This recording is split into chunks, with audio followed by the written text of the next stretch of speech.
درس قرآن ہوگا انشاءاللہ، قریب آ جائیں۔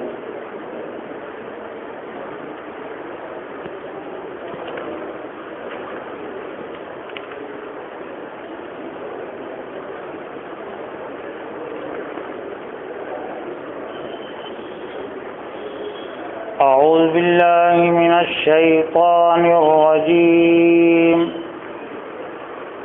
بسم اللہ الرحمن الرحیم، الف لام میم، ذالک الکتاب لا ریب فیہ هدى للمتقين الذين يؤمنون بالغيب ويقيمون الصلاة ومما رزقناهم ينفقون والذين يؤمنون بما أنزل إليك وما أنزل من قبلك وبالآخرة هم يوقنون أولئك على هدى من ربهم وأولئك هم المفلحون صدق الله العظيم۔ محترم حضرات، جیسا کہ آپ جانتے ہیں کہ یہ ماہ رمضان ایک طرح سے ماہ قرآن ہے، ماہ صیام کی حیثیت سے تو اس مہینے کو اچھی طرح جانا جاتا ہے کہ یہ روزوں کا مہینہ ہے۔ صیام روزوں ہی کو کہتے عربی میں، لیکن ماہ صیام سے پہلے یہ ماہ قرآن ہے۔ اس حیثیت سے ابھی رمضان کو نہیں لیا گیا، جبکہ رمضان کا جو اصل تعارف اور رمضان کا اصل جو پیغام ہے وہ قرآن مجید کی آیت سے واضح ہیں۔ شہر رمضان الذی انزل فیہ القرآن ہدی للناس وبینات من الہدی والفرقان۔ رمضان وہ مہینہ ہے جس میں قرآن نازل کیا گیا۔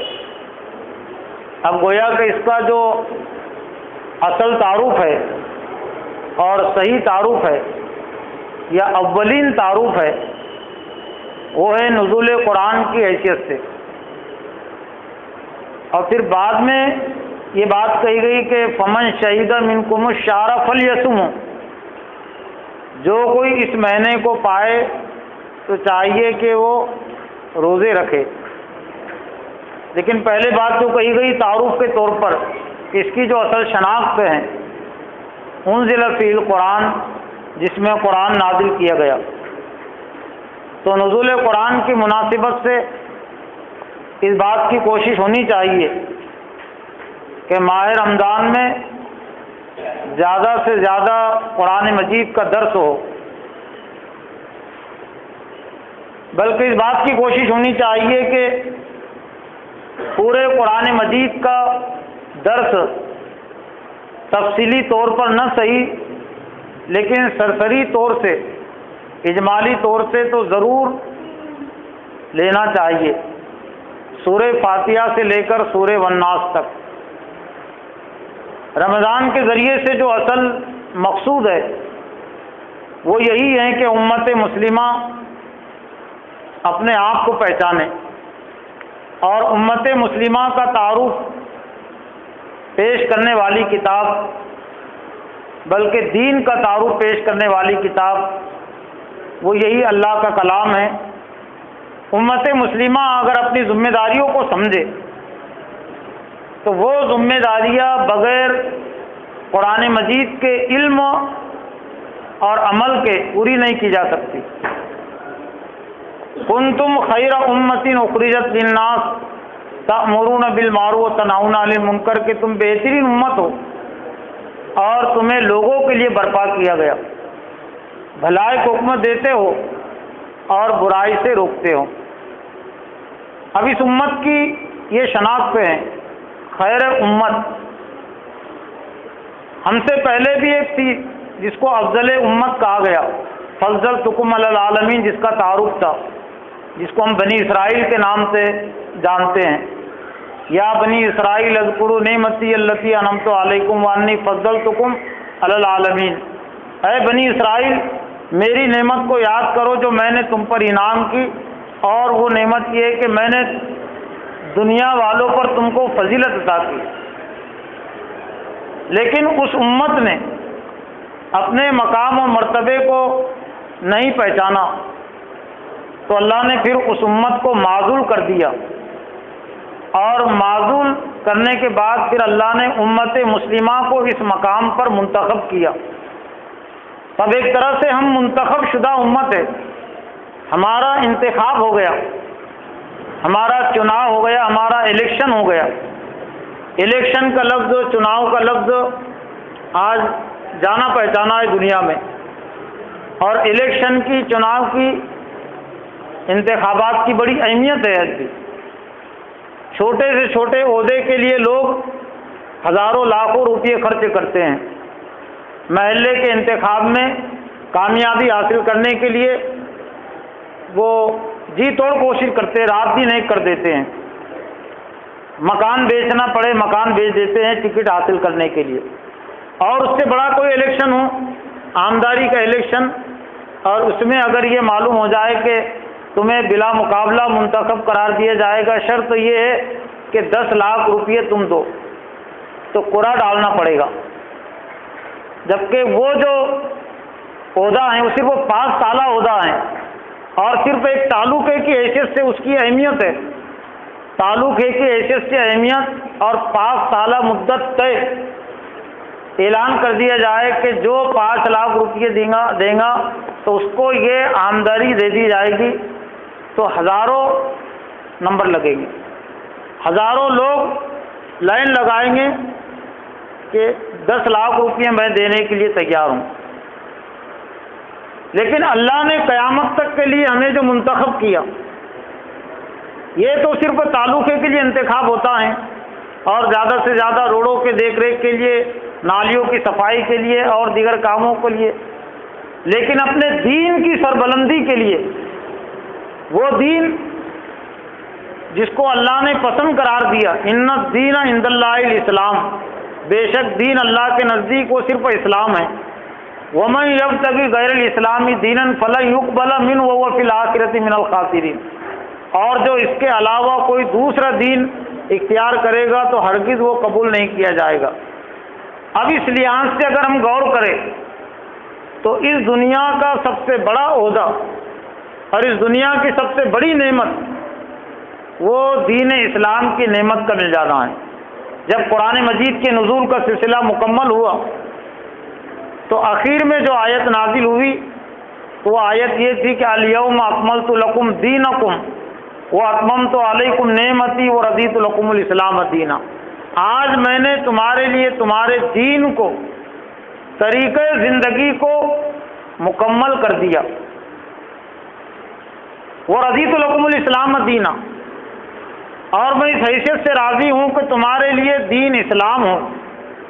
فرما برداری کا دین اسلام کے معنی اطاعت اور فرما برداری کے ہیں، لیکن اس میں جو اہم بات ہے سوچنے سمجھنے کی، الیوم اکملت لکم دینکم واتممت علیکم نعمتی، میں نے اپنی نعمت کو تم پر مکمل کر دیا۔ مکمل نعمت کس کو کہا گیا؟ جب قرآن مجید کے نزول کا سلسلہ مکمل ہوا تو اس کو کہا گیا کہ میں نے آج تم پر اپنی نعمت کو مکمل کر دیا۔ گویا کہ ابھی تک اللہ تعالیٰ کی نعمت مکمل نہیں ہوئی تھی۔ توریت بھی اللہ کی نعمت تھی، زبور بھی اللہ کی نعمت تھی، اور پہلے صحیفے بھی اللہ کی نعمت، لیکن اتمام نعمت کا منصب اور مقام ان کتابوں کو نہیں ملا تھا۔ یہی وجہ کہ جب یہ آیت نازل ہوئی تو ایک یہودی عالم حضرت عمر رضی اللہ تعالیٰ عنہ کے پاس آیا اور کہا کہ اگر ہماری کتاب میں یہ نایت ہوتی الیوم اکملت لکم دینکم واتممت علیکم نعمتی، تو جس دین یہ آیت نازل ہوئی ہوتی ہم اس کو عید کا دین بنا لیتے، لیکن ہماری کتاب میں یہ آیت نہیں ہے۔ حضرت عمر نے کہا کہ میں اچھی طرح جانتا ہوں کہ وہ کون سا دین تھا، وہ حجۃ الوداع کے موقع پر میدان عرفات میں آیت نازل ہوئی۔ اب وہی مکمل نعمت ہمارے پاس موجود ہے، اور اسی مکمل نعمت کا دور ماہ رمضان کے ذریعے سے کرایا جاتا ہے۔ تو گویا کہ رمضان کا اہم اور بنیادی تقاضا یہ ہے کہ امت مسلمہ اپنی اس نعمت کی قدر کرے، اور یہ بھی حقیقت ہے کہ جو شخص اور جو امت نعمت کی قدر نہیں کرتی تو اللہ کا عذاب اور اللہ کی پکڑ اسی دنیا میں اس شخص پر اور اس قوم پر آتی ہے۔ اور قرآن مجید کے اس اصول سے ہم سمجھ سکتے ہیں جس میں فرمایا گیا لئن شکرتم لازیدنکم ولئن کفرتم ان عذابی لشدید۔ اس سے پہلے جو انداز ہے وہ بہت ہی تاکید والا انداز اور خطاب، وَإِذْ تَعَذَّنَ رَبُّكُمْ لَئِن شَكَرْتُمْ لَأَزِيدَنَّكُمْ وَلَئِن كَفَرْتُمْ إِنَّ عَذَابِي لَشَدِيدٌ۔ اور تمہارے رب نے آگاہ کر دیا، خبردار کر دیا، اعلان کر دیا، سبھی مفہوم اور سبھی ترجمے اس میں شامل ہے۔ اذن یؤذن کے الفاظ ہیں، اذان کے معنی اعلان کرنے کے ہیں، خبردار کرنے کے ہیں، آگاہ کرنے کے ہیں اور بلانے کے بھی ہیں۔ آگاہ اس لیے کیا جاتا ہے، اعلان اس لیے کیا جاتا ہے کہ لوگ اس اعلان کو قبول کریں، اس اعلان کی طرف متوجہ ہو۔ تو تمہارے رب نے اعلان کر دیا، آگاہ کر دیا، خبردار کر دیا، لئن شکرتم لازیدنکم، اگر تم میری نعمت کا شکر کرو گے تو میں ضرور ضرور بڑھاؤں گا، اضافہ کروں گا، ولئن کفرتم ان عذابی لشدید، اور اگر تم ناشکری کرو گے تو میری سزا، میرا عذاب بہت شدید ہے۔ چنانچہ تاریخ سے پھر یہ بات واضح ہے، جب تک امت مسلمہ نے اس نعمت کی قدر کی جو قرآن مجید کی صورت میں ہمیں ملی تھی، دین کسی اور چیز کا نام نہیں ہے، اسلام کسی اور چیز کا نام نہیں ہے، جس طریقے زندگی کو قرآن نے پیش کیا اس کا نام ہے اسلام، اس کا نام ہے دین اسلام۔ حضرت محمد صلی اللہ علیہ وسلم بحیثیت نبی اور رسول، بحیثیت الخاتم الانبیاء والمرسلین جو قرار پائے تو کس وجہ سے قرار پائے؟ اس وجہ سے کہ آخری کلام آپ پر نازل ہوا، اقرا بسم ربک الذی سے لے کر الیوم اکملت لکم دینکم تک، اور قرآن مجید کی ترتیب کے لحاظ سے دیکھیں تو سورہ فاتحہ سے لے کر سورہ والناس تک حضرت صلی اللہ علیہ وسلم پر یہ کلام نازل ہوا۔ اس مناسبت سے حضرت محمد جو 40 سال تک محمد بن عبداللہ کی حیثیت سے تھے، وہ محمد رسول اللہ کی حیثیت سے پھر قرار پائے۔ محمد الرسول اللہ، نہ صرف محمد رسول اللہ بلکہ خاتم الانبیاء والمرسلین، کہ نبوت اور رسالت کا اب ایک طرح سے خاتمہ ہو گیا، وہ مکمل ہو گئی۔ اب یہ نعمت جو ہمارے پاس ہے اور اس نعمت کی یاد دہی کے لیے ماہ رمضان آتا ہے، تو سوال یہ ہے کہ کتنے مسلمان ہیں جو اس نعمت کو نعمت سمجھتے ہیں اور اس کی قدر کرتے ہیں۔ اگر دیکھا جائے، غور کیا جائے، علمی لحاظ سے، عملی لحاظ سے عقیدت اور محبت کے تو دعوے یقیناً ہیں، عقیدت اور محبت کا اظہار تو ہے آج بھی، لیکن حقیقی جو محبت ہے اور حقیقی جو عقیدت ہے وہ ابھی بھی نہیں پائی جاتی۔ ایک مثال کے ذریعے سے آپ سمجھ سکتے ہیں کہ قرآن کے علم سے بے علمی، قرآن سے غفلت، قرآن سے لا علمی، یہ کتنی افسوسناک چیز ہے ایک مسلمان کے لیے۔ ایک شخص کو اگر یہ بتا دیا جائے کہ تمہارا ایک باپ ہے، لیکن وہ باپ ایسی جگہ پر ہیں کہ تم زندگی میں کبھی اس سے ملاقات نہیں کر سکتے اور براہ راست سے تم بات نہیں کر سکتے، لیکن ہے باپ موجود، لیکن تمہارے باپ کی ایک تحریر ہے میرے پاس، مستند تحریر، اور وہ یہ میں آپ کے پاس لایا ہوں۔ تو جس کو یقین ہو جائے کہ یہ میرے باپ کی تحریر ہے، وہ باپ کی، کہ میں زندگی میں کبھی اپنے باپ سے ملاقات نہیں کر سکتا اور میں گفتگو نہیں کر سکتا، وہ اس تحریر کو کتنا غنیمت جانے گا کہ تیرے باپ نے یہ تحریر میرے حوالے کی، میرے سپرد کی، اور یہ کہا کہ میرے بیٹے کو دے دینا اور بیٹے سے کہنا کہ اس کے مطابق زندگی گزارنا، اگر تو میری محبت چاہتا ہے، مجھ سے تعلق چاہتا ہے، تو میری تحریر سے جڑ جانا، تو گویا کہ تو مجھ سے جڑ گیا، اور میری تحریر کے مطابق اگر تو نے زندگی نہیں گزاری تو میرا نافرمان ہے، تو میرا باغی ہے اور میرا ناشکرا ہے۔ میرا اپنا احساس یہ ہے کہ اگر بیٹا صحیح بیٹا ہوگا تو اس تحریر کو وہ نہ صرف وہ پڑھے گا، زندگی بھر اس کو سینے سے لگائے رکھے گا کہ میرے باپ کی تحریر ہے، اور صرف وہ بغیر سمجھے بوجھے پڑھنے پر اکتفا نہیں کرے گا، بلکہ غور و فکر کرے گا کہ یہ میرے باپ کی لکھی تحریر ہے، بھیجی ہوئی تحریر ہے، اور اس میں کیا کیا باتیں درج ہیں روزانہ دیکھے گا، اور اس کے مطابق اپنی زندگی کو گزارنے کی کوشش کرے گا۔ تو کیا اللہ کا ہم سے جو تعلق ہے وہ باپ کے تعلق سے کم ہے؟ ایک انسان کا اپنے رب سے جو تعلق ہے، ایک مومن کا اپنے رب سے جو تعلق ہے، اللہ سے جو تعلق ہے، کیا یہ حقیقت نہیں ہے کہ یہ تعلق باپ سے کئی زیادہ بڑا ہے؟ کیسے بڑا ہے؟ کہ اس کے باپ نے اس کے دماغ کو پیدا نہیں کیا۔ جس بیٹے نے اس تحریر کو غنیمت جان کر سینے سے لگا لیا اور روزانہ سمجھ کر پڑھتا ہے، اس کے مطابق عمل کرتا ہے، اس کا یقین ہے کہ میرے دماغ کو میرے باپ نے پیدا نہیں کیا، اس کا یقین ہے کہ میری آنکھوں کو میرے باپ نے پیدا نہیں کیا، میرے کانوں کو میرے باپ نے نہیں بنایا، اور میری زبان کے اندر بولنے کی طاقت میرے باپ نے نہیں رکھی، میرے ہاتھ میرے باپ نے پیدا نہیں کیے، میرے پیر میرے باپ نے پیدا نہیں کیے، لیکن پھر بھی وہ اس ہدایت نامے کو، اس خط کو وہ غنیمت جانتا ہے جب مستند ذریعے سے اس تک پہنچ گیا۔ تو کیا یہ حقیقت نہیں ہے کہ ہمارے دماغ کا پیدا کرنے والا اللہ ہے، آنکھوں کا پیدا کرنے والا اللہ ہے، کانوں کا پیدا کرنے والا اور زبان کے اندر بولنے کی طاقت عطا کرنے والا وہ صرف اللہ ہے؟ پھر اس کے کلام کی کتنی قدر ہے؟ آج اگر ہم دیکھیں تو ایسا لگتا ہے اور یہ کہنا پڑتا ہے، کوئی الزام اور بدگمانی کی بات نہیں، کہ ایک غیر مسلم شخص کے خط کی ہمارے پاس جو اہمیت ہوتی ہے، میں جان بوجھ کے غیر مسلم کا لفظ استعمال کر رہا ہوں، ایک غیر مسلم شخص، مسلمان نہیں، ایک غیر مسلم ہے جس سے ہمارا کچھ تعلق ہے، اس کے خط کی ہمارے پاس جو اہمیت ہوتی ہے سمجھنے کے لحاظ سے، آج بدقسمتی سے اتنی اہمیت ہمارے پاس اللہ کے کلام کی نہیں ہے۔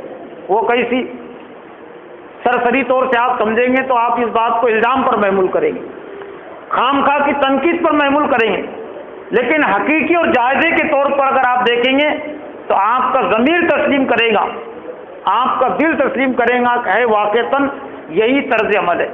امریکہ میں کسی کا غیر مسلم دوست رہتا ہو، امریکہ سے وہ انگریزی زبان میں اپنے مسلمان دوست کے نام خط بھیجے اور وہ خط مسلمان شخص کے پاس پہنچ جائے، وہ مسلمان کہ جس کو انگریزی نہیں آتی اور وہ مسلمان جس کو لکھنا پڑھنا نہیں آتا، نہ انگریزی آتی ہے نہ کوئی زبان آتی ہے، تو وہ شخص وہ خط اس کے پاس آ جائے انگریزی زبان میں، تو کیا یہ مسلمان شخص جو اپنے غیر مسلم دوست کے لکھے ہوئے خط کو یہ کہہ کر نظر انداز کر دے گا، ایک طرف رکھ دے گا کہ انگریزی میں لکھا ہوا خط ہے اور میں اس کو سمجھ نہیں سکتا، بلکہ صورتحال یہ سامنے آئے گی کہ گھر میں اگر کوئی سمجھانے والا نہیں ہے تو پڑوس میں جائے گا، پڑوس میں نہ ملے تو محلے میں جائے گا، محلے میں نہ ملے تو بستی میں شہر میں جائیں گا اور اگر شہر میں بھی نہ ملے لیکن بازو والے شہر سے متعلق کسی قریب کے شہر سے متعلق اس کو معلوم ہو جائے کہ فلاں شہر میں ایک شخص ہے جو انگریزی زبان جانتا ہے اور یہ غیر مسلم دوست کے خط کو سمجھا سکتا ہے، تو سفر کر کے جائیں گا اور اس وقت تک اسے چین نہیں آئے گا۔ تو یہ خالق کائنات اور مالک کائنات کا جو خط ہے یہ تمام انسانوں کے نام ہے اور ہر شخص کے نام ہے، لیکن شیطان نے کچھ ایسا بہکا دیا کہ ذہن اس کا چاہتا ہے کہ سب کے لیے، میرے لیے نہیں۔ یہ قرآن مجید دنیا والوں کے لیے تو نازل ہوا، انسانوں کے لیے تو نازل ہوا، ایمان والوں کے لیے نازل ہوا، لیکن میرے لیے نازل نہیں ہوا۔ اس بات کی حقیقت کو آپ ایک واقعے سے سمجھ سکتے ہیں۔ علامہ اقبال رحمۃ اللہ علیہ کا نام ہم سبھی جانتے ہیں۔ شیخ نور محمد ان کے والد تھے اور ان کے دادا پردادا نے اسلام قبول کیا تھا، گویا کہ 9 مسلم گھرانے کے ایک فرد۔ علامہ اقبال رحمۃ اللہ علیہ نے جب قرآن مجید پڑھنا شروع کیا شروع میں، حالانکہ عربی زبان انہوں نے سیکھ لی تھی میر حسن علی سے، سمجھ کر پڑھ رہے تھے، لیکن ان کے والد شیخ نور محمد انہیں ایک نصیحت کرنا چاہتے تھے، لیکن جو بات جتنے زیادہ سنجیدگی کی ہوگی اور دل سے نکلی ہوئی ہوگی اس کا اتنا ہی زیادہ اثر ہوتا ہے۔ تو علامہ اقبال کے والد نے کہا کہ اقبال کیا پڑھ رہے ہو؟ علامہ اقبال نے جواب دیا کہ میں قرآن مجید پڑھ رہا ہوں۔ کہا کس طرح سے پڑھ رہے ہو؟ کہا سمجھ کر پڑھ رہا ہوں، یعنی جو کچھ پڑھ رہا ہوں میں جان بھی رہا ہوں، سمجھ بھی رہا ہوں۔ والد ان کے خاموش ہو گئے، کچھ نہیں کہا۔ دوسرا دن آیا تو دوسرے دن بھی ان کے والد نے یہی سوال کیا کہ اقبال کیا پڑھ رہے ہو، کس طرح سے پڑھ رہے ہو؟ علامہ اقبال نے کہا کہ میں قرآن مجید سمجھ کر پڑھ رہا ہوں۔ پھر وہ خاموش ہو گئے۔ تیسرا دن آیا تو وہی سوال کیا ان کے والد نے۔ علامہ اقبال نے جواب تو دے دیا، لیکن پھر اب ذرا چونک گئے کہ بات کوئی ہے کہ میں 3 روز سے تو یہی جواب دے رہا ہوں اور 3 روز سے میرے والد یہی سوال کر رہے، تو گویا کہ میرے والد میرے سوال سے مطمئن نہیں، ان کی خواہش کے مطابق میرا جواب ان کو نہیں مل رہا ہے۔ تو پھر علامہ اقبال نے کہا کہ اے والد محترم، 3 روز سے آپ یہی سوال کر رہے، میں جواب دے رہا ہوں، بات کیا ہے؟ تو علامہ اقبال نے کہا کہ یہ تمہارا جواب ناکافی ہے، اور میں نے تیسرے دن یہ سوال کیا کہ شاید وہ جواب آپ کی طرف سے نکلے گا، لیکن وہ جواب نہیں نکلا۔ تو پھر ان کے والد نے نصیحت کی کہ قرآن مجید کو اس طرح سے پڑھو کہ تمہارے دل پر نازل ہو رہا ہے۔ یہ قرآن مجید صرف کانوں سے سننے کی چیز نہیں ہے، یہ صرف زبان سے پڑھنے کی چیز نہیں ہے اور صرف دماغ سے پڑھنے کی چیز نہیں، بلکہ دل سے پڑھنے کی چیز ہے۔ تو قرآن مجید کو اس طرح سے پڑھو کہ قرآن مجید تمہارے دل پر نازل ہو رہا ہے اور ابھی نازل ہو رہا ہے، تمہارے لیے نازل ہو رہا ہے، دوسروں کے لیے بعد میں، میرے لیے ابھی ابھی نازل ہوا۔ میں نے چونکہ ابھی پڑھنا شروع کیا، پہلے تو ابھی نازل ہوا میرے لیے، دوسروں نے پہلے پڑھ لیا ہوا تو ان کے لیے پہلے سے نازل ہو گیا، لیکن میں نے اس کو آج ہی سمجھا تو میرے لیے آج ہی نازل ہوا نا۔ تو اس پڑھنے کی کیفیت کچھ اور ہوگی۔ اور ویسے بھی قرآن مجید حضرت محمد صلی اللہ علیہ وسلم کے دل پر نازل ہوا، حضرت محمد صلی اللہ علیہ وسلم کے کانوں پر اور زبان پر نازل نہیں ہوا یہ قرآن مجید، اور انسانی زندگی کا دل کے علاوہ کوئی حصہ ایسا نہیں ہے جس کے لیے یہ عزم اس کے لیے مناسب قرار پائے۔ قرآن مجید میں خود کہا گیا کہ کل من کان عدو لجبریل فإنه نزلہ علی قلبک بإذن اللہ۔ اے محمد صلی اللہ علیہ وسلم کہہ دیجئے کہ جو جبرائیل علیہ السلام کا دشمن ہے، بنی اسرائیل یہود سے بات کہی گئی جو حضرت جبرائیل کو اپنا دشمن سمجھتے تھے۔ کیوں دشمن سمجھتے تھے؟ کہ انہوں نے ہم پر عذاب نازل کیا، یعنی ہر درمی کی انتہا، یعنی ندامت کا اعتراف کرنے کی بجائے سرکشی نافرمانی کی وجہ سے اللہ نے حضرت جبرائیل علیہ السلام کے ذریعے سے عذاب نازل کیا، تو جبرائیل علیہ السلام کے دشمن ہو گئے، جبکہ توبہ کرنا چاہیے تھا۔ تو اللہ نے فرمایا کہ جو جبرائیل علیہ السلام کا دشمن ہے تو اسے معلوم ہونا چاہیے فَإِنَّهُ نَزَّلَهُ عَلَىٰ قَلْبِكَ بِإِذْنِ اللَّهِ، جبرائیل وہی ہے کہ جنہوں نے آپ کے دل پر قرآن مجید کو نازل کیا۔ حضرت محمد صلی اللہ علیہ وسلم کے دل پر قرآن مجید نازل ہوا، حضرت محمد صلی اللہ علیہ وسلم نے دل سے قرآن مجید کو پڑھا اور سنا، صحابہ کرام نے دل سے قرآن مجید کو پڑھا اور سنا، تو ان کی زندگیوں میں تبدیلی آئی۔ کان سے پڑھنے کی وجہ سے، کان سے سننے کی وجہ سے، زبان سے پڑھنے کی وجہ سے تبدیلی نہیں آئی، یہ تو ذریعہ ہیں، کان بھی ذریعہ ہے، زبان بھی ذریعہ ہے، اصل چیز نہیں ہے۔ تو علامہ اقبال کے والد نے کہا کہ قرآن مجید کو اس طرح سے پڑھو کہ وہ تمہارے دل پر نازل ہو رہا ہے اور اسی وقت اور ابھی صرف تمہارے لیے، دوسروں کے لیے بعد میں۔ شاید یہی بات تھی یا یہی نصیحت تھی علامہ اقبال کے والد کی جو ان کے دل پر اثر کر گئی، اور پھر علامہ اقبال زندگی بھر قرآن مجید کے عاشق بن کر ہو گئے، قرآن مجید کے طالب علم، قرآن مجید کے مبلغ اور قرآن کے ایک طرح سے شاعر وہ بن گئے، اور یورپ کے خدا بیدار ماحول میں ان کو ڈالا گیا۔ دینی ادارے سے فارغ نہیں علامہ اقبال، نہ دینی ادارے میں انہوں نے داخلہ لیا، لیکن اپنے کلام کے ذریعے سے انہوں نے ایک طرح سے قرآن مجید کے پیغام کو پیش کیا اشعار کی صورت میں، اور یہی بات تھی علامہ اقبال کے والد کی۔ خود انہوں نے پھر اپنے الفاظ میں کہا کہ دل سے بات جو نکلتی ہے اثر رکھتی ہے، پر نہیں طاقت پرواز مگر رکھتی ہے۔ علامہ اقبال کے والد کی وہ بات دل سے نکلی ہوئی تھی کہ میرے بچے نے قرآن مجید اس طرح سے پڑھنا چاہیے کہ اس کے دل پر یہ قرآن مجید نازل ہو رہا ہے، تو دل سے نکلی ہوئی بات دل تک پہنچتی ہے، زبان سے نکلی ہوئی بات وہ کان تک پہنچتی ہے، لیکن دل سے نکلی ہوئی بات دل تک پہنچتی ہے، تو وہ پھر بات دل تک پہنچ گئی، اور پھر علامہ اقبال زندگی بھر وہ قرآن مجید کے دائرے میں اور قرآن مجید کو نقطہ نظر بنا کر انہوں نے اپنی زندگی گزاری، اور نہ صرف ذاتی طور سے امت کو انہوں نے پھر یہی پیغام دیا اپنے اشعار کی صورت میں، جو پیغام کبھی ان کے والد نے ان کو دیا تھا کہ ضمیر سے پڑھو قرآن مجید، دل سے پڑھو قرآن مجید، تو علامہ اقبال نے پھر اپنے کلام میں امت کو پیغام دیا کہ تیرے ضمیر پہ جب تک نہ ہو نزول کتاب، تیرے ضمیر پہ جب تک نہ ہو نزول کتاب، گرا کشائے نہ راضی نہ صاحب کشاف۔ ذرا علمی اور تاریخی مصرع ہے، تیرے ضمیر پہ ہو جب تک نہ نزول کتاب، تو آسان مصرع ہے، یعنی جب تک تیرے دل پہ قرآن مجید کا نزول نہ ہو، گرا کشائے نہ راضی نہ صاحب کشاف، ذرا مشکل مصرع ہے، تاریخی ہے۔ دو شخصیتوں کے نام اپنے اندر لیے ہوئے ہیں، امام راضی اور امام صاحب کشاف۔ تو علامہ اقبال نے ایک طرح سے اس شعر میں یہ بات کہی کہ امام راضی جو تفسیر کے بہت بڑے امام شمار ہوتے ہیں، اور باریک باریک نکات انہوں نے پیش کیے اس کائنات سے متعلق، زندگی سے متعلق۔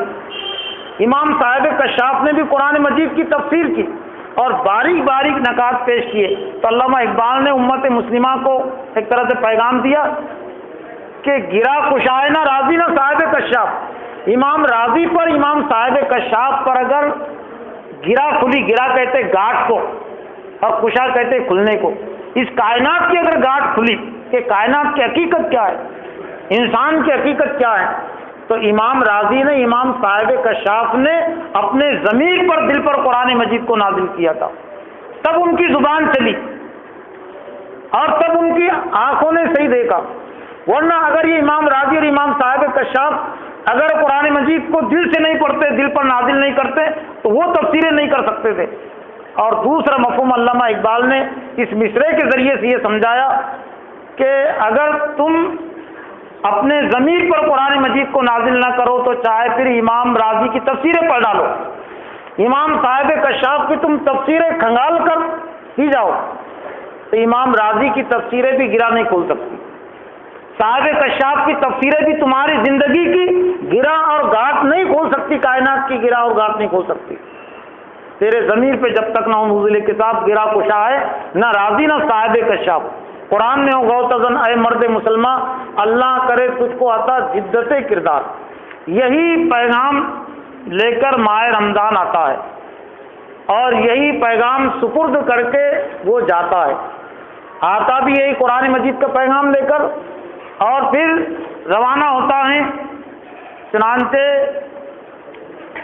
حافظ جو قرآن مجید کو جو ختم کرتے بلکہ تکمیل کرتے، یہ کہنا چاہیے زیادہ بہتر ہو.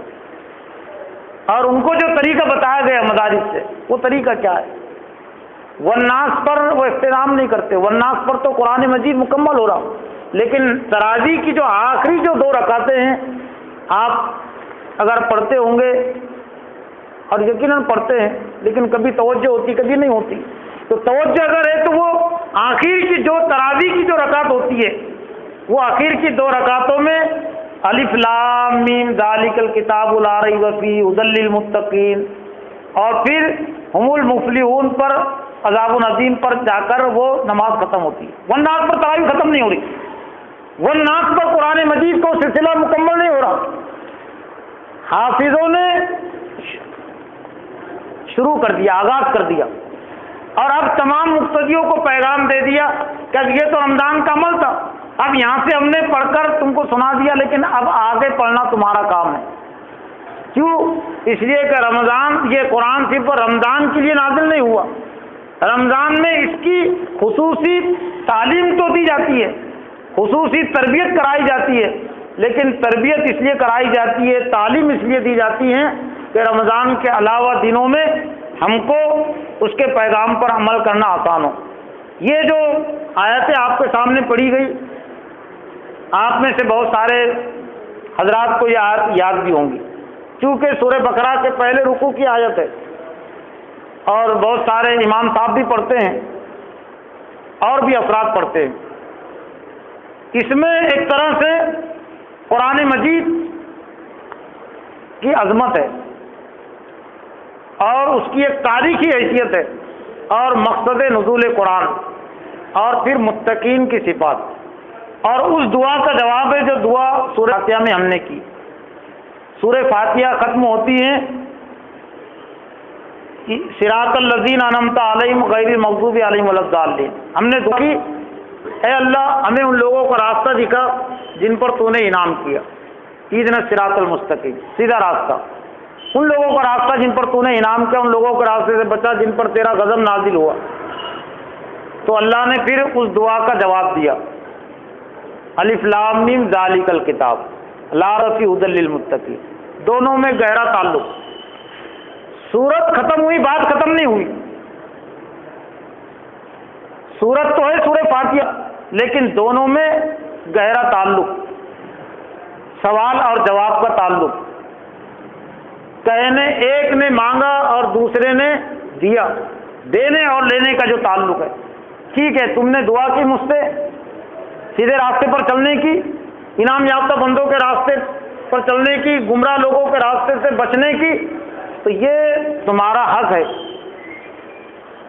اور میری ذمہ داری ہے کہ میں تمہیں پھر سیدھے راستے کی ہدایت دوں. تو جو بھی اس دعا میں مخلص ہے، یہ دعا کرنے میں سچا ہے، اب اس کے لیے ضروری ہے ذالک الکتاب لا ریب فیہ کی طرف آنا. لیکن سوال یہ ہے کہ کتنے سورہ فاتحہ پڑھنے والے، کتنے سورہ فاتحہ سننے والے جو خود اپنی دعا کا جواب سننے کے لیے تیار ہے، اپنی دعا کی قبولیت کا اعلان سننے کے لیے تیار ہے. اعلان اللہ نے کر دیا، خوشخبری سنا دی کہ ٹھیک ہے تمہاری دعا منظور ہے، ہم قبول کرتے ہیں. اب وہ سیدھا راستہ ذالک الکتاب لا ریب فیہ، وہ کتاب جس میں کوئی شک و شبہ نہیں. کون سی کتاب؟ یہ صرف ہاتھوں میں جو نسخہ ہے یہ تو اس کی نقل ہے، اصل کتاب ہے وہ. اس میں اشارہ یعنی بعید کا اشارہ، وہ لوح محفوظ میں سورہ بروج میں جس کا تذکرہ کیا گیا، بل ہوا قرآن مجید فی لوح محفوظ، بلکہ قرآن مجید ہے بزرگی والا کلام جو لوح محفوظ میں ہے، ایک محفوظ تختی. آج کے دور میں سمجھنا تو آسان ہے، اور بھی جب یہ نئی نئی ایجادات نہیں ہوئی تھی تو جو لوگ صرف دنیا کی آنکھ سے دیکھتے تھے، بصیرت سے دل سے نہیں دیکھتے تھے، تو اس طرح کی باتوں کو وہ خیالی طور پر لیتے تھے. افسانوی باتیں، خیالی باتیں ہیں کہ جن کی کوئی حقیقت نہیں، کہ یہ 400-500 صفحات کی کتاب ایک تختی میں کیسے آئیں گی. تختی مطلب آپ پہلے تختی کا جو لفظ جو ہوتا تھا وہ اس کے لیے استعمال جو جس پر لکھتے تھے، آج بھی اسکولوں میں چھوٹے بچوں کے لیے تختی استعمال ہوتی ہے، دیوار کا ایک تختہ استعمال ہوتا ہے اجتماعی طور پر سبق کے لیے، لیکن انفرادی لکھنے کے لیے، انفرادی سبق کے لیے تختی کا استعمال آج بھی ہوتا ہے۔ تو اردو مترجمین نے اس کا جو ترجمہ کیا تختی کا، تو جو آزاد خیال لوگ تھے، مادہ پرست، یعنی جنہیں مستشرقین کہتے تھے، جو کمیونسٹ نظریے سے متاثر تھے، خدا بیدار نظریے سے متاثر تھے، تو مذاق اڑاتے تھے اسی باتوں کہ یہ قرآن مجید یہ تختی میں کیسے۔ اب تو چونکہ وہ تختی کا زمانہ تھا، تختی کا چلن بہت پہلے سے دور نبی سے، اس لیے اللہ تعالیٰ نے وہ لفظ استعمال کیا، لوح کا لفظ استعمال کیا، ورنہ بالفرض یقینی طور سے نہیں، بالفرض اگر آج کے دور میں قرآن مجید نازل ہوا تھا، جو نئی نئی تقادات، نئی نئی ایجادات ہے، تو یہ بھی بات کہی جاتی کہ جو لوح محفوظ میں 1 GB میں 1 GB میں ایک قرآن نہیں آتا، 1 GB میں کئی قرآن مجید آ جاتے، اور پھر آئندہ اس میں اور کیا ترقی ہوں گے۔ تو انسان کا اپنا دماغ ہے جو بہت ناقص ہے، اللہ نے اس کو بنایا، تو اس دماغ نے وہ چیز تیار کی کہ یہ 500,000 صفحات کی کتاب 1 GB میں آ سکتی ہے، جس کو مٹھی میں نہیں، مٹھی میں صحیح طور سے نہیں پکڑ سکیں، انگلی سے پکڑنا پڑے گا، 2 انگلیوں میں ہی جس کو پکڑا جا سکتا ہے، تو اس اللہ کے لیے کیا مشکل ہے۔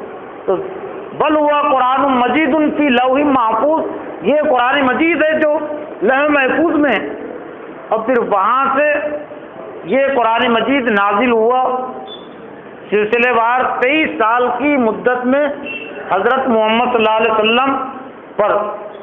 اب قرآن مجید کا ایک تعارف یہ بھی ہوا کہ یہ قرآن مجید اللہ تعالیٰ کی 23 سالہ تقریروں کا، بیانوں کا، خطابات کا، وعظوں کا، سب الفاظ کہہ سکتے آپ، مجموعہ ہے، مجموعہ کلام، شاعروں کے مجموعہ کلام کے لوگوں کے پاس بڑی اہمیت ہے۔ لوگ جو کتابیں لکھتے ہیں اور بعد میں وہ کچھ تقریریں کرتے ہیں، ان کے مجموعے تقاریر شائع ہوتے ہیں، تو ان کے جو شاگرد ہیں بڑی دلچسپی کے ساتھ وہ کتابیں خریدتے ہیں۔ علماء اکرام، بزرگان دین اور اسی طرح سے بہت سارے دنیا میں موجود کہ ان کے ملفوظات کے مجموعے ہیں، کچھ کے تقریروں کے مجموعے ہیں، انہوں نے جو تقریریں کی جمع کی تو لوگ خریدتے پڑھتے، اور صرف بغیر سمجھ کے نہیں پڑھتے، سمجھ کے پڑھتے ہیں اور لوگوں کو سمجھاتے کہ ہمارے استاذ کی تقریر ہے، ہمارے استاذ کے استاذ کی تقریر ہے، قاری سید صاحب کی تقریر ہے، مولانا حسن مدنی کی تقریر ہے، شیخ الہند کی تقریر ہے، یا اور بھی بہت ساری شخصیات ہو سکتی ہے۔ لیکن سوال یہ ہے کہ آج دنیا کے انسانوں کی یا علماء کے تقاریر کے مجموعے کو جو اہمیت دی جاتی ہے سمجھنے کے لحاظ سے، عمل کے لحاظ سے، پہنچانے کے لحاظ سے، کیا اتنی اہمیت اللہ کی یہ تقریروں کو دی جاتی ہے؟ یہ اللہ کے بیانات کے مجموعے کو دی جاتی ہے؟ یہ اللہ تعالیٰ کے بیانات کا مجموعہ ہے جو سورہ فاتحہ سے لے کر سورہ والناس تک ہے۔ اور قرآن مجید پڑھنے والے، سمجھنے والے اچھی طرح جانتے ہیں کہ قرآن مجید جو نازل ہوا الگ الگ خطبوں کی صورت میں، تقریروں کی صورت میں 23 سال میں نازل ہوا۔ جنگ کے عہد سے متعلق کچھ آیات، جنگ بدر سے متعلق کچھ آیات، مکی دور میں تھے، جیسے حالات پیش آتے تھے اس لحاظ سے رہنمائی کی جاتی تھی۔ اب یہ 23 سالہ نبی صلی اللہ علیہ وسلم کا جو دور ہے، اگر ہم اس پر غور کریں گے اور جو غور کرتے ہوئے اس نتیجے پر پہنچتے ہیں کہ قیامت تک کوئی دور ایسا نہیں آ سکتا، اور یہ بات قسم کھا کر کہی جا سکتی ہے کہ جس کا تعلق نبی صلی اللہ علیہ وسلم کی 23 سالہ زندگی سے نہ ہو، کوئی مسئلہ اور کوئی رکاوٹ، کوئی پریشانی ایسی نہیں آ سکتی دین اور ایمان کے حوالے سے جو پریشانی حضرت محمد صلی اللہ علیہ وسلم کی 23 سالہ زندگی میں آئی، اور پھر جس کا حل قرآن نے نہ پیش کیا ہو۔ تبھی تو بات کہی گئی لقد کان لکم فی رسول اللہ اسوۃ حسنہ، تحقیق کے رسول اللہ صلی اللہ علیہ وسلم کی زندگی تمہارے لیے بہترین نمونہ ہے۔ نمونے کا مطلب کیا ہوتا ہے؟ نمونہ ماڈل کو کہتے ہیں، نمونہ آئیڈیل کو کہتے ہیں، نمونہ خاکے کو کہتے ہیں۔ یہ مسجد جب تعمیر ہوئی تو تعمیر سے پہلے اس کا خاکہ، اس کا نمونہ بنایا گیا ہوگا، اور نمونے کو دیکھ کر ہی یہ مستریوں نے اور کام کرنے والوں نے یہ تعمیر کی۔ اور جتنی بھی چیزیں ہیں دنیا میں، جو چیز بنتی ہے وہ چیز کا ایک نمونہ ہوتا ہے، ماڈل اور آئیڈیل ہوتا ہے۔ تو قیامت تک کے لیے اسلام کا علمی اور عملی ماڈل حضرت محمد صلی اللہ علیہ وسلم کی زندگی کے ذریعے سے بتلا دیا گیا، سمجھا دیا گیا۔ حضرت محمد صلی اللہ علیہ وسلم کی زندگی میں علمی لحاظ سے بھی قرآن مجید موجود تھا اور عملی لحاظ سے بھی قرآن مجید موجود تھا۔ چنانچہ نبی صلی اللہ علیہ وسلم کی وفات کے بعد کچھ لوگ حضرت عائشہ کے پاس آئے اور انہوں نے حضرت محمد صلی اللہ علیہ وسلم کی سیرت سے متعلق کچھ باتیں پوچھی کہ ہمیں نبی صلی اللہ علیہ وسلم کی سیرت بتائیے، زندگی بتائیے کیا تھی۔ حضرت عائشہ نے ان سے تعجب سے پوچھا، اما قرأتم القرآن، کیا تم نے قرآن نہیں پڑھا؟ کانا خلق القرآن، قرآن ہی تو آپ کی سیرت ہے۔ قرآن نے جو کچھ کہا اللہ کے رسول نے اس میں رنگ بھرا، اس کا عملی نمونہ پیش کیا، اور قرآن نے جس چیز سے روک دیا اللہ کے رسول اس سے رک گئے۔ لیکن سوال یہ ہے کہ سیرت رسول کو سمجھنے کے لیے کتنے حضرات ہیں جو قرآن مجید کی ضرورت محسوس کرتے ہیں؟ بلکہ اگر غور کیا جائے تو سیرت رسول کے سمجھنے اور سمجھانے میں قرآن کو سمجھا ہی نہیں جاتا۔ جو سیرت رسول کے نام سے کتابیں لکھی ہوئی ہے تو لوگ یہ سمجھتے ہیں کہ دراصل یہی ہے کتابیں نبی صلی اللہ علیہ وسلم کی سیرت کو سمجھنے اور سمجھانے کے لیے۔ قرآن تھوڑی سیرت کی کتاب ہے، قرآن حضرت محمد صلی اللہ علیہ وسلم کی سیرت کی کتاب ہے اولین طور سے۔ یہ سیرت صحابہ کی کتاب ہے اور یہ سیرت مومنین کی کتاب ہے۔ سیرت مومنین، یہ سیرت مومن بھی ہے، اور صرف آج سے 1400 سال پہلے سیرت مومنین کی نہیں، آج کے دور کی سیرت مومنین کی کتاب ہے۔ اور نہ صرف سیرت مومنین ہے، سیرت کافرین کی کتاب بھی یہی ہے۔ یہ شیطان کو سمجھانے والی کتاب بھی ہے، ابلیس کا تعارف کرانے والی کتاب بھی، ابلیس کی سیرت کو پیش کرنے والی کتاب بھی ہے۔ یہ اللہ کا کلام قرآن مجید ہے۔ اور ماہ رمضان کی مناسبت سے جو آیت پڑھی جاتی ہے اور جس میں نزول قرآن کا تذکرہ ہے، اس کی تیسری صفت میں بات کہی گئی، شہر رمضان الذی انزل فیہ القرآن ھدی للناس وبینات من الھدی والفرقان۔ فرقان کہتے حق اور باطل کے درمیان میں فرق کرنے والی چیز کو، ترازو کو، کسوٹی کو۔ تو حق سمجھانے والی کتاب جس طرح سے اللہ کا کلام قرآن مجید ہے، تو باطل کو سمجھانے والی کتاب قرآن کے علاوہ دوسری کتاب نہیں ہو سکتی۔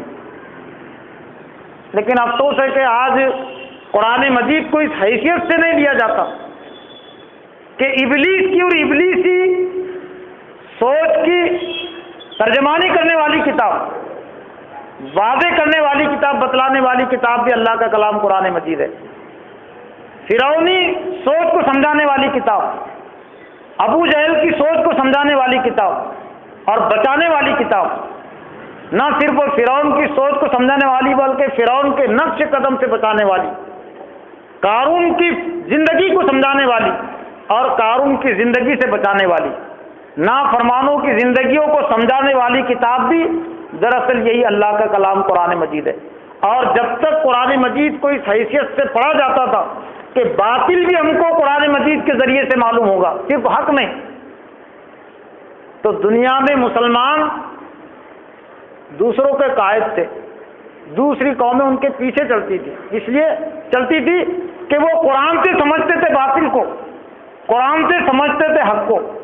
لیکن جب ہم نے قرآن کو چھوڑ کر دوسروں سے باطل کو سمجھنا شروع کر دیا، حق سمجھنا شروع کر دیا، تو پھر اب دنیا میں جو صورتحال ہے وہ کیا ہے، تفصیل کے ساتھ اس کو بیان نہیں کیا جا سکتا۔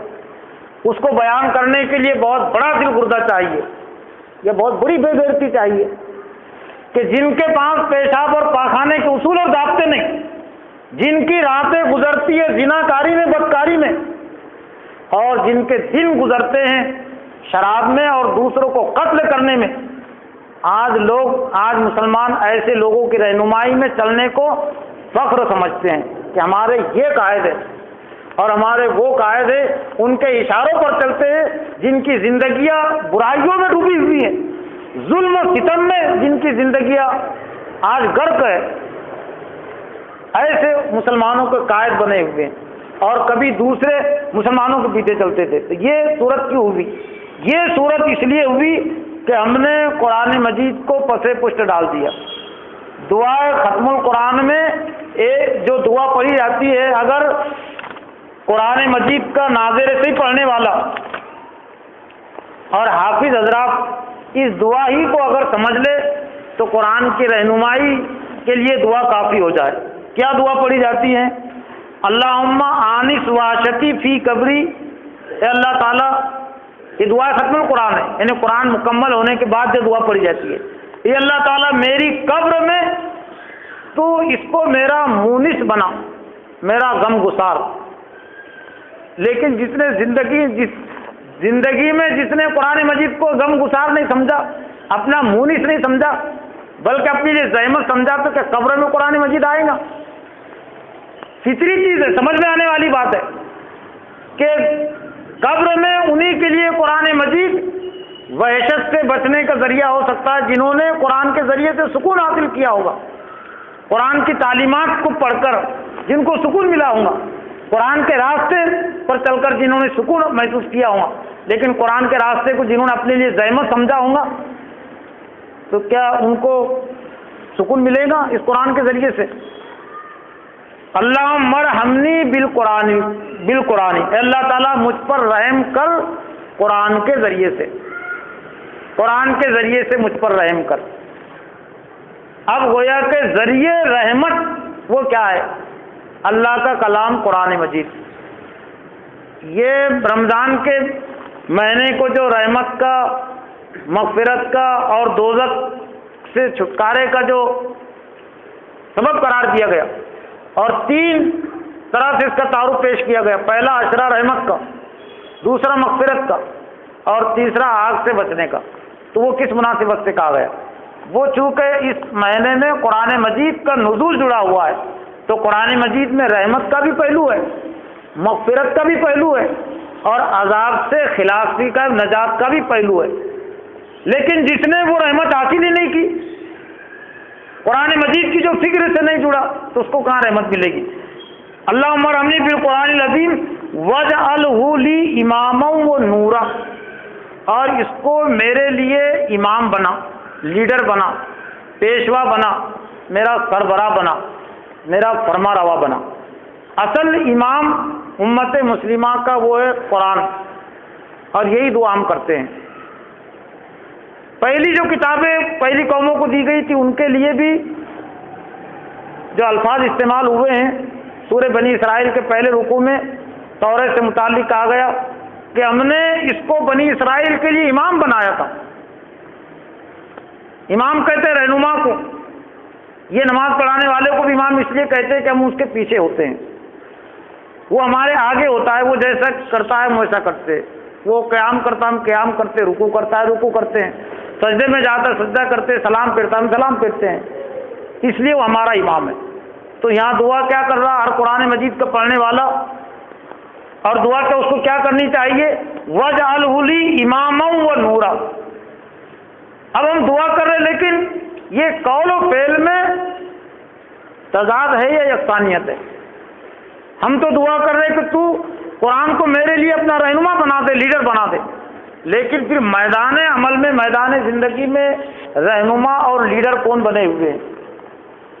وہ جن کا دعویٰ ہے اور جن کا کہنا یہ ہے کہ قرآن کا نظام زندگی سے کوئی تعلق نہیں، اسلام کا نظام زندگی سے کوئی تعلق نہیں، اگر ہے بھی تعلق تو انفرادی تعلق ہے، مسجدوں میں اس تعلق کو رکھو، دھرم کو الگ رکھو، سیاست کو، میدان زندگی کو الگ رکھو۔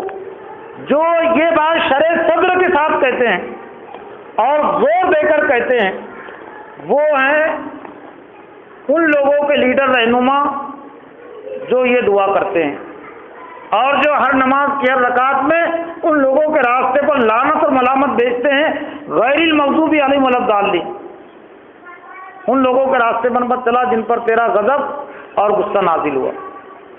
انشاءاللہ یہ جو موضوع ہے حقیقت صلاۃ کا، نماز سے ہماری زندگی کا کیا تعلق ہے اور کیا تعلق ہونا چاہیے، تو کل کے درس میں ہم نے سوچا کہ وہ چیزیں ہم لائیں گے۔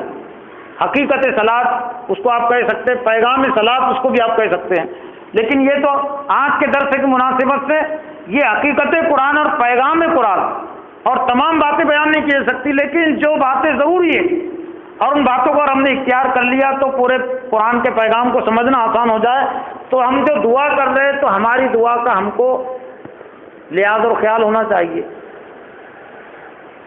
جماعت سے اختلاف ہے کسی تو ٹھیک ہے، جماعت کی بات کو ماننا کوئی ضروری نہیں، مفتی کی بات کو ماننا بھی ضروری نہیں، کوئی مفتی کی بات کا انکار کر دے کوئی فرق نہیں پڑتا، جماعت کی بات کا بھی انکار کر دے کوئی فرق نہیں پڑتا، لیکن قرآن کی بات کا انکار اور خود اپنی بات کا انکار کرے تو کیا اس سے بڑھ کر بھی کوئی تعجب کی چیز ہو سکتی ہے؟ لیکن اس کو اپنی بات کا لحاظ اور خیال نہیں، وہ نورا اور اس کو روشنی بنا دے ہمارے لیے، نورم و ہدم و رحمہ، رحمت بھی اس کو بنا، روشنی اس کو بنا اور ہدایت اس کو بنا۔ اللہم ذکرنی منہ ما نسیت، اے اللہ مجھے تو یاد دلا دے جو میں بھول گیا، قرآن مجید کی جو بات میں بھول گیا مجھے یاد دلا دے، وعلمنی منہ ما جہلت، اور مجھے سکھلا دے جس سے میں ناواقف ہوں۔ اب کتنے پڑھنے والوں کو قرآن مجید کا علم حاصل ہوا، پورا کا پورا قرآن مجید سے جہل میں، ایک بھی سورت کا ایک بھی رکوع کا مفہوم مطلب یاد نہیں ہوا، یاد نہیں رہا، نہ پڑھتے وقت ذہن میں آیا، تو پورے قرآن مجید کی طرف سے جہل ہی ابھی نہ، جہل کہتے نا واقفیت کو۔ تو دعا کی جا رہی کہ وہ علمنی من ما جہلت، مجھے علم دے دے، تعلیم دے دے، سکھلا دے جس سے میں نا واقف ہوں۔ تو سورہ بقرہ سے نا واقف ہوں، سورہ مائدہ سے نا واقف ہوں، سورہ مائدہ کے پیغام سے، اور جتنی بھی صورتیں اور جتنی بھی آیتیں وہ تمام آیتوں سے نا واقف ہوں، لیکن پھر دعا پر اکتفا۔ تو اللہ تعالیٰ نے وَلَقَدْ يَسَّرْنَا الْقُرْآنَ لِلذِّكْرِ فَهَلْ مِن مُدَّكِرٍ، تحقیق کہ ہم نے قرآن کو آسان کر دیا نصیحت کے لیے، سمجھنے کے لیے کیا ہے کوئی سمجھنے والا، نصیحت حاصل کرنے والا۔ لیکن سب کتابوں کے سیکھنے کے لیے، سمجھنے کے لیے منصوبہ بندی ہے، جاننے کے لیے منصوبہ بندی ہے، وہاں کوئی عذر نہیں ہوتا کہ یہ تو زبان میں، اس زبان میں، لیکن جس کتاب کے لیے منصوبہ بندی نہیں ہے وہ ہے اللہ کا کلام قرآن مجید۔ ورزقنی، پھر اہم جو بات اور امت میں جو غلط فہمی پائی جاتی ہے اس غلط فہمی کا ازالہ، ورزقنی تلاوتہ آناء اللیل و آناء النہار، اور مجھ کو رزق دے اس کی تلاوت سے دن آناء اللیل، رات کی گھڑیوں میں، و آناء النہار، اور دن کی گھڑیوں میں۔ رزق کا جب بھی لفظ آتا ہے تو ہمارا ذہن جاتا ہے کھانے کی طرف، کیونکہ پیٹو ہو گئے ہم، پیٹ سے سوچتی ہے امت، اور جو امت اور جو شخص پیٹ سے سوچتا ہے وہ کبھی سربلندی حاصل نہیں کر سکتا۔ پیٹ جو ہے تو سوچنے کی چیز نہیں ہے، یہ کھانا ہضم کرنے کی چیز ہے، یہ پیشاب بنانے کی چیز ہے، یہ پاخانہ بنانے کی چیز ہے، اس میں گندگی بھی ہے، اور جو بھی کھانا جاتا ہے وہ جا کر گندا ہو جاتا ہے۔ 5 منٹ کے بعد کوئی کہے کرے تو وہ کہے وہ ابھی اس نے 5 منٹ پہلے کھانا کھایا، اس کی بو تک سننے کے لیے کوئی تیار نہیں ہوتا۔ ابھی کھایا نا اس نے، ابھی تو پاخانہ نہیں بنا، تو کم از کم اس کو تو سونگنا چاہیے تھا، لیکن نہیں سونگتا، اس کے پیٹ سے نکلا ہوا ابھی 5 منٹ پہلے کھایا ہوا کھانا۔ لیکن بدقسمتی سے آج امت کے سوچنے سمجھنے کے جو محور ہے وہ پیٹ ہے، روٹی روزی،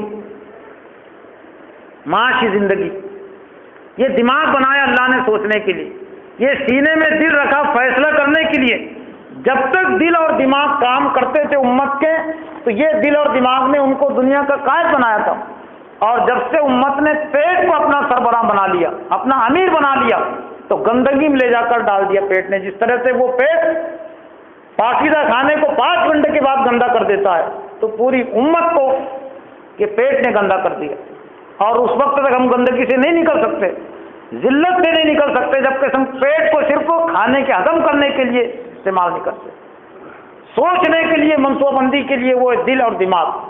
تو ورزقنی، وہی رزق کے حوالے سے جو بات آ گئی ضمناً، رزق کہتے ہیں توفیق اور صلاحیت کو، لیکن ہم رزق سمجھتے ہیں صرف کھانے اور پینے کو۔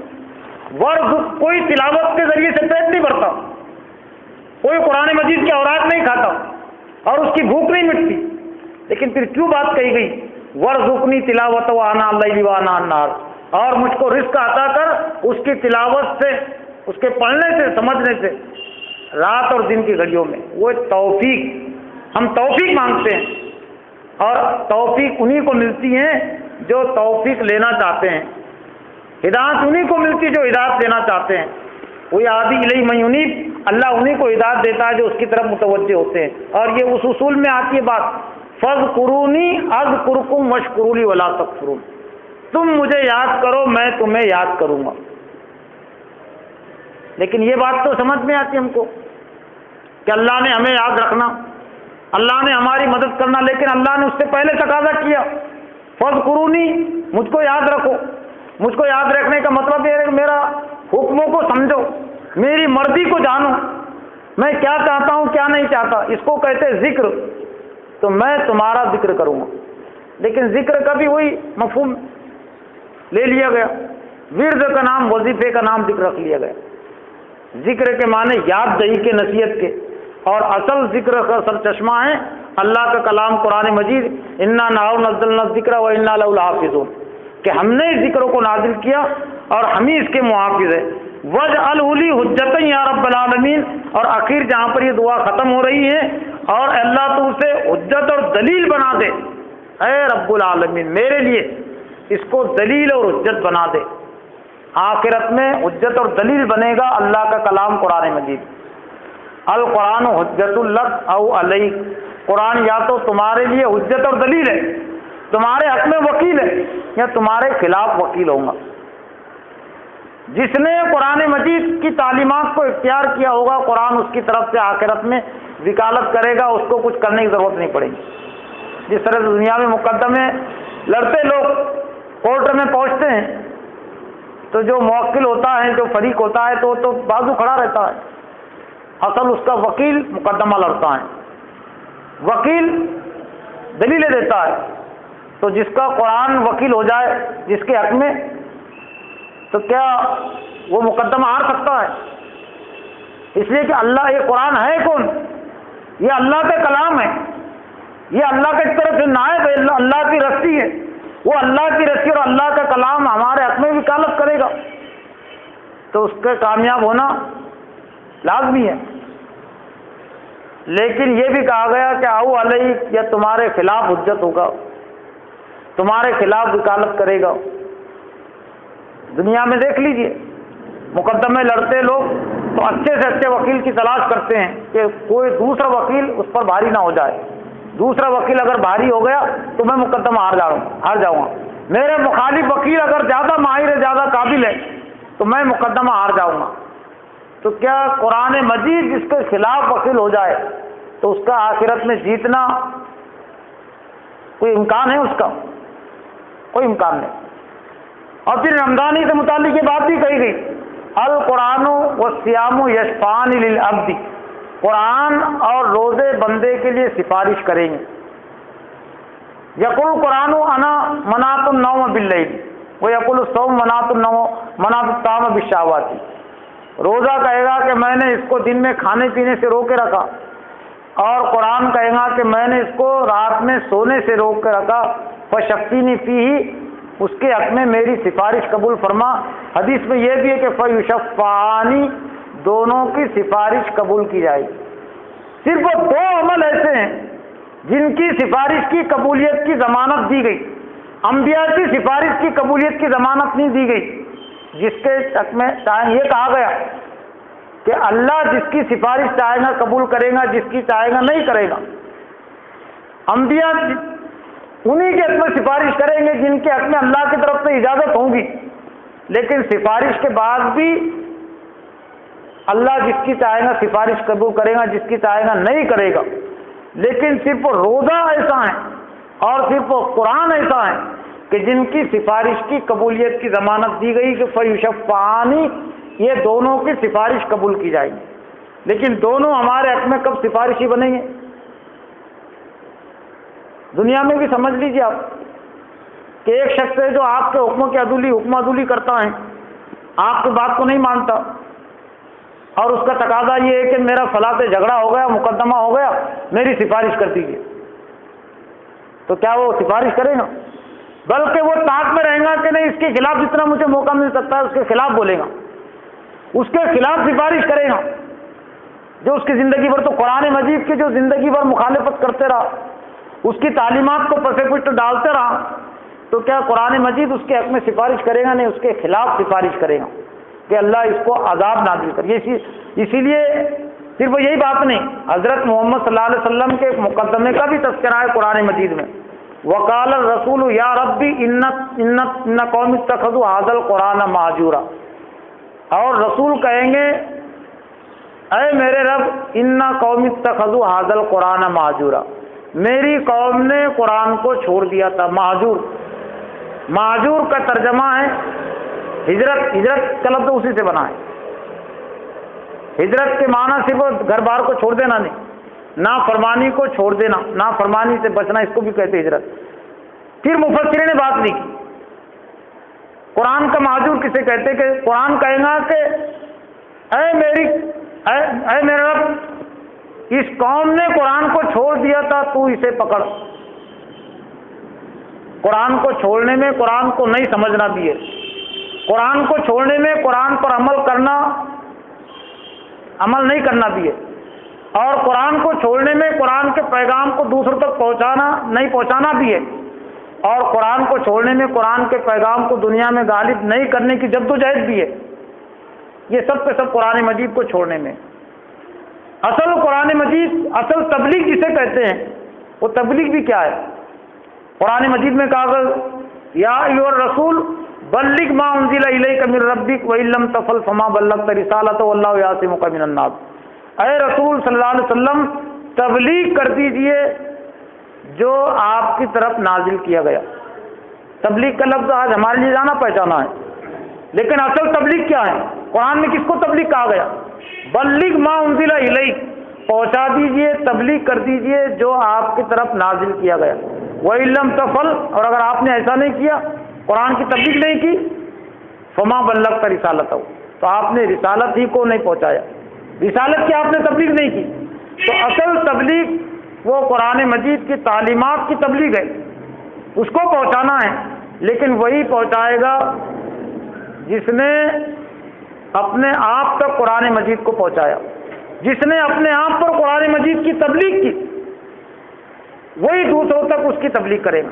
مسئلہ اور پریشانی تو یہی ہے کہ آج خود ہم نے اپنے آپ پر ابھی قرآن مجید کی تبلیغ نہیں کی، اپنے ذہن اور دماغ پر قرآن مجید کی تبلیغ نہیں کی، اپنے نفس پر قرآن مجید کی تبلیغ نہیں کی، تو ہم دوسروں پر تبلیغ کیا کریں گے؟ تو یہ رمضان کا مہینہ اسی لیے آتا ہے کہ ہم خصوصیت کے ساتھ ماہ رمضان میں قرآن مجید کے طالب علم بنے، سیکھنے والے بنے، اور نہ صرف سیکھنے والے، اس پر عمل کرنے والے بنے، اور بلکہ عمل کرنے والے نہیں، اس کے مبلغ بنے، اور صرف مبلغ نہیں بلکہ دین کے مجاہد بنے۔ یعنی آپ الفاظ میں سمجھنا چاہے تو میم سے شروع ہوتے سمجھ لیجیے، متعلم یعنی کہتے طالب علموں کو، اور معلم یہ بھی میم سے شروع ہوتا، اس تعلیم دینے والے کو، اور مبلغ پہنچانے والے کو، جو دوسروں تک پہنچاتا ہے اس کو کہتے ہیں مبلغ، اور مجاہد جو جدوجہد کرتا ہے قرآن مجید کے پہنچانے کے لیے۔ بغیر جدوجہد کے قرآن مجید کی ٹھیک نہیں ہوتی، کشمکش کرنی پڑتی ہے، نفس سے کشمکش کرنی پڑتی ہے، محلے والوں سے کشمکش کرنی پڑتی ہے۔ جہاد کا یقیناً ایک مرحلہ وہ بھی ہے قتال، لیکن اس کی شروعات یہاں سے ہوتی ہے.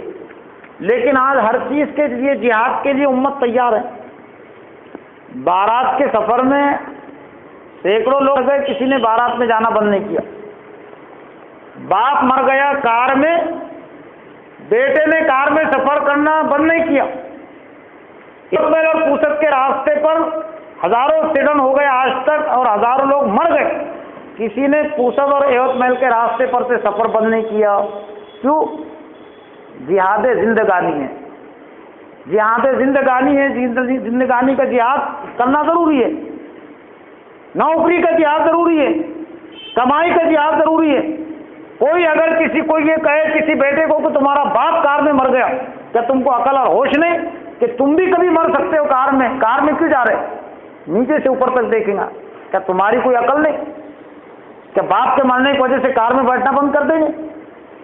کیا سفر کرنا چھوڑ دیں گے ایکسیڈنٹ کو دیکھ کر, موتوں کو دیکھ کر؟ لیکن اگر معلوم ہو گیا افغانستان میں, دہلی میں, حیدرآباد میں ایک نوجوان کو, ایک شخص کو دین اور ایمان کی بنیاد پر مار دیا گیا, اپنا راستہ بدل لیتا ہے. یہ راستہ کیوں نہیں چھوڑا؟ تو جس طرح سے دنیا ضروریات زندگی کے سفر میں ہزاروں موتیں ہو رہی ہیں اور لوگ انہیں قبول کر رہے, کوئی کسی پر دوش نہیں دے رہا, نہ ڈرائیور پر دوش دے رہا, نہ کسی اور پر دوش دے رہا, قبول کر رہے اس کو, اس لیے کہ زندگی کا جہاد ہے, وہ پیٹ کا جہاد ہے, وہ ضروری ہے.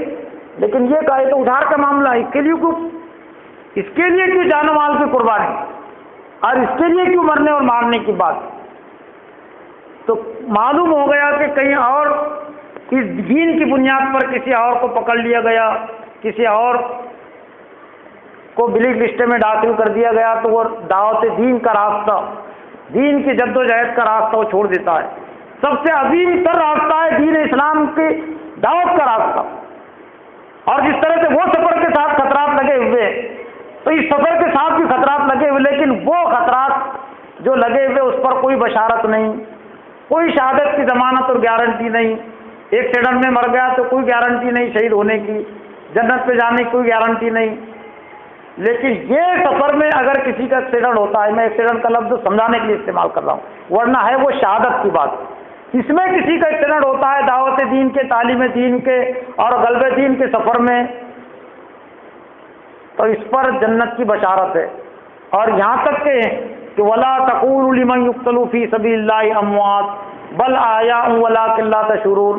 جو لوگ اللہ کے راہ میں قتل کر دیے گئے انہیں مردہ مت کہو, مردہ کہنے سے منع کر دیا گیا, بلکہ وہ زندہ ہیں لیکن تم سمجھ نہیں سکتے.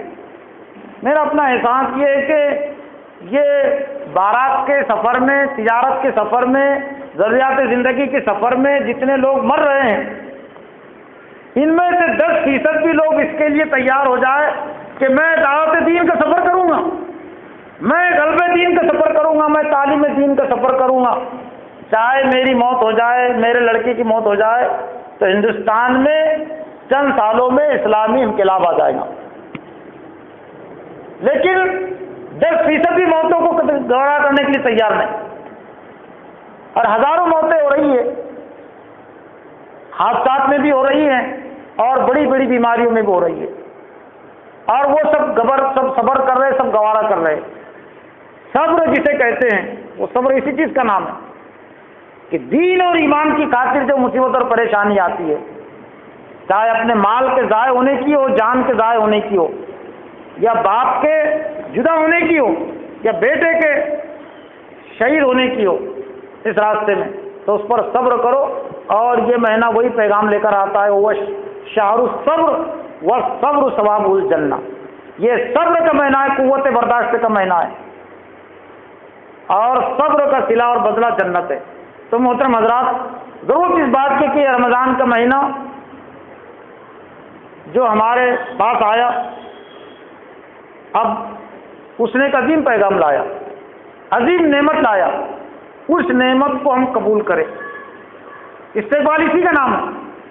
ورنہ اگر ہم نے نعمت قبول نہیں کی تو آپ ایک مثال کے ذریعے سے سمجھ سکتے ہیں ہماری محرومی کہ ایک محتاج شخص اور ایک مالدار ہے.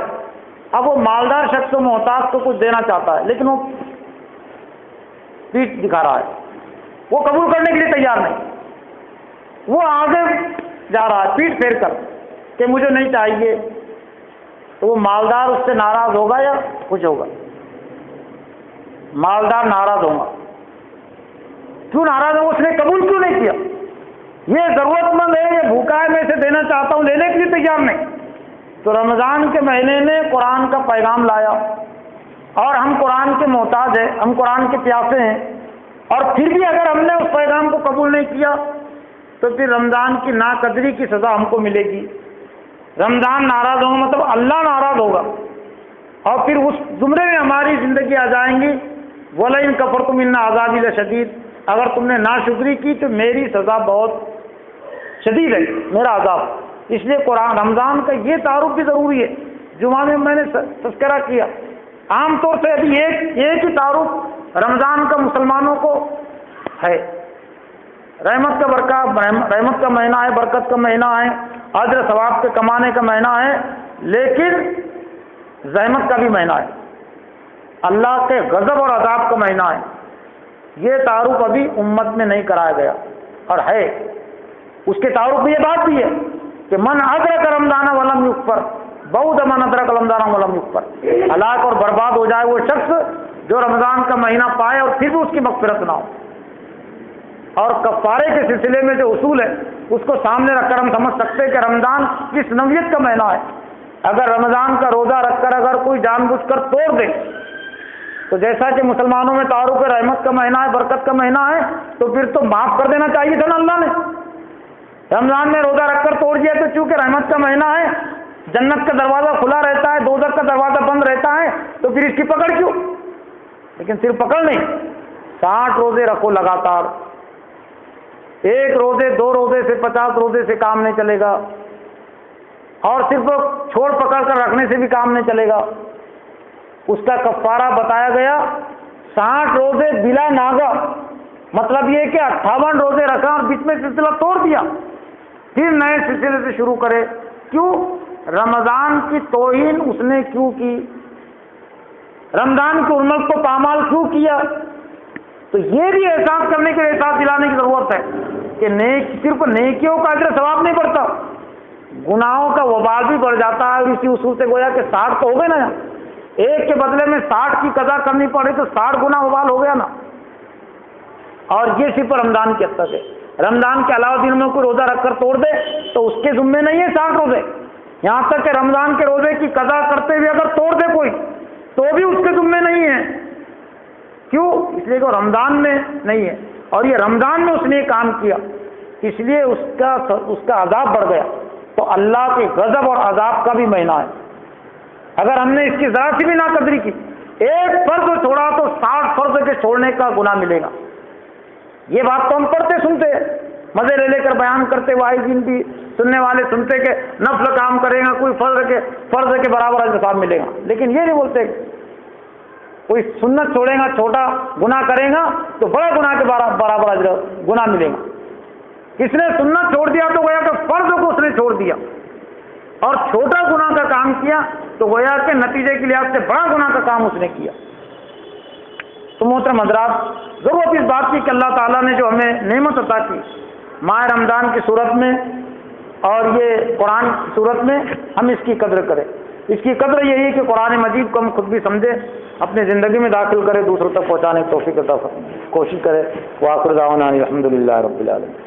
ربنا آتنا فی الدنیا حسنۃ وفی الآخرۃ حسنۃ وقنا عذاب النار۔ ربنا هب لنا من ازواجنا وذرياتنا قرۃ اعین۔ وصلی اللہ تعالی علی خیر خلقہ محمد وعلی آلہ واصحابہ اجمعین برحمتک یا ارحم الراحمین۔ انشاءاللہ کل بھی خطاب ہوگا حقیقت